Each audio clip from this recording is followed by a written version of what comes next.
আলহামদুলিল্লাহ। ঢাকাবাসীর তো সামনে বিপদ, ভালো থাকেন কিভাবে? বিশ্বাস হচ্ছে না? ঢাকাবাসীর সামনে বিপদ। আমার আগে কেউ বলেছিল যে ঢাকা হচ্ছে the city of Akhiruzzaman, Dhaka যে শেষ জামানার শহর, এটা কি আমার আগে কারো মুখে শুনেছেন? আচ্ছা, তো যখন আমরা ল্যান্ড করি ঢাকায়, তখন একটা পরিচিত দৃশ্য দেখা যায়।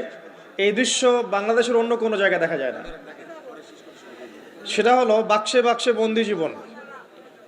উঁচু উঁচু কিছু ইমারত দেখা যায়, ইট কাঠ পাথরের কিছু ইমারত, ছোট ছোট বাক্সের মতো, আকাশ থেকে বাক্সের মতো লাগে দেখতে। তো এই যে বাক্সে বাক্সে বন্দি জীবন, এই দৃশ্যটা ঢাকাতে আসলে দেখা যায়। দেখুন, যখন আমরা ল্যান্ড করি তখন কি দেখি? দেখি হাইলি কনস্ট্রাক্টেড বিল্ডিংস। ঢাকায় আমরা দেখি হাইলি কনস্ট্রাক্টেড বিল্ডিংস। আজকে থেকে 200 বছর আগে এমন দৃশ্য কেউ দেখেছে কি না আমার জানা নাই। তবে একটা হাদিস থেকে আমি আলোচনা শুরু করি, তাহলে বুঝতে পারবেন। নবী সাল্লাল্লাহু আলাইহি ওয়াসাল্লাম মসজিদে বসে আছেন, মসজিদের মধ্যে, নববীর মধ্যে, এবং হাদিসটা তার ইন্তেকালের অল্প কিছুদিন আগের হাদিস। এটা প্রারম্ভিক সময়ের হাদিস নয়, শেষের দিকের হাদিস। কোরআনের যেমন শানে নজুল আছে, ইন্তেকালের অল্প কিছুদিন আগের হাদিস।